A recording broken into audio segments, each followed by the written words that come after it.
Hello everyone, আসসালামু আলাইকুম। Welcome back to my channel.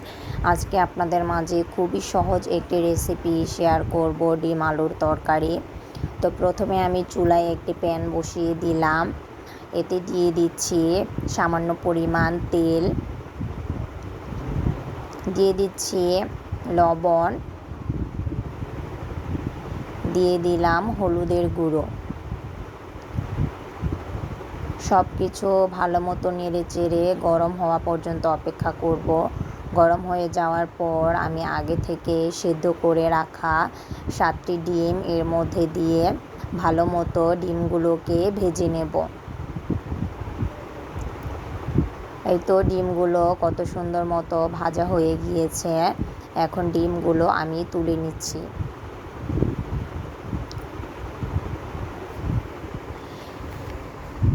এই তো দেখেন ডিমগুলো তুলে নিলাম। এখন আমি আগে থেকে সিদ্ধ করে রাখা আলু এর মধ্যে ভেজে নেব।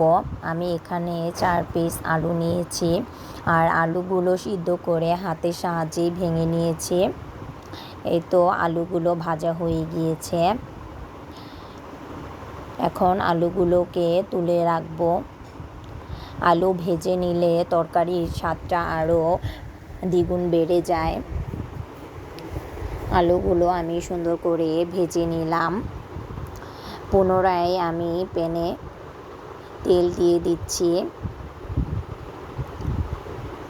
এখন এতে আমি অ্যাড করে দিচ্ছি 2টো থেতো করে রাখা এলাচ, দিয়ে দিচ্ছি 2টো তেজপাতা, 2টো দারচিনি। দেওয়ার পর আমি মশলাটাকে ভেজে নেব। মশলাটা ভাজা হয়ে গিয়েছে। এখন আমি এর মধ্যে দিয়ে দিচ্ছি পেঁয়াজ কুচি। পেঁয়াজ কুচিটা ব্রাউন কালার হওয়া পর্যন্ত অপেক্ষা করব।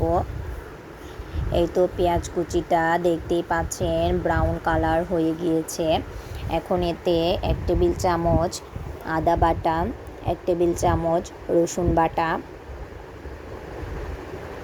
আর দিয়ে দিচ্ছি স্বাদ মতো লবণ।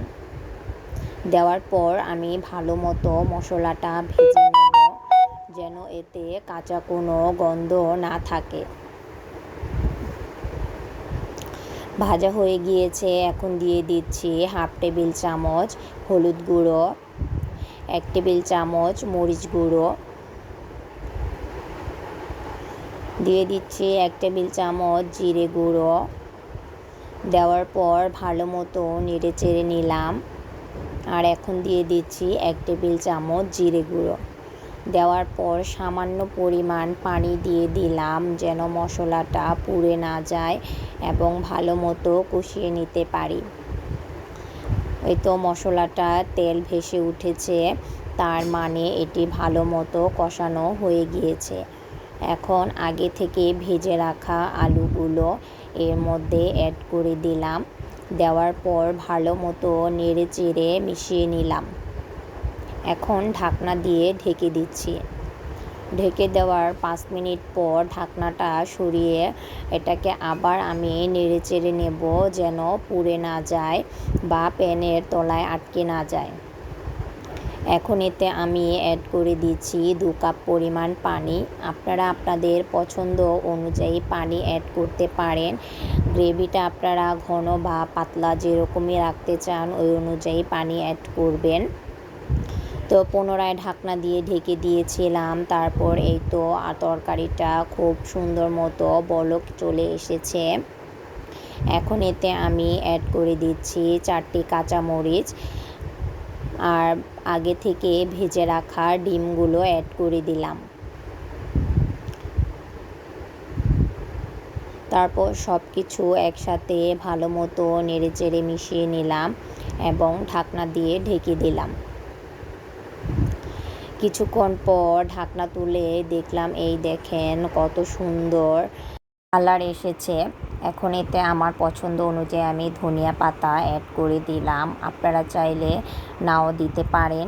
আমার কাছে ডিমের মধ্যে ধনিয়া পাতা অ্যাড করলে খুবই ভালো লাগে, তাই অ্যাড করে দিয়েছি। এতে স্বাদটা আরও বেড়ে যায়।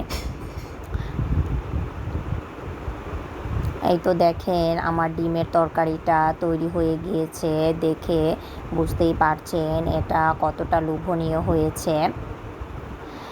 এখন আমি একটি সার্ভিং ডিশ নিয়ে নিয়েছি, আর এর মধ্যে এখন ডিমের তরকারিটা ঢেলে নেব। এই যে দেখেন এর কালারটা কতটা সুন্দর এসেছে। তো আপনাদের কাছে আমার আজকের রেসিপিটা যদি ভালো লেগে থাকে অবশ্যই আমার চ্যানেলটা সাবস্ক্রাইব করে আমার পাশে থাকবেন। সবাই ভালো থাকবেন, সুস্থ থাকবেন। আল্লাহ হাফেজ।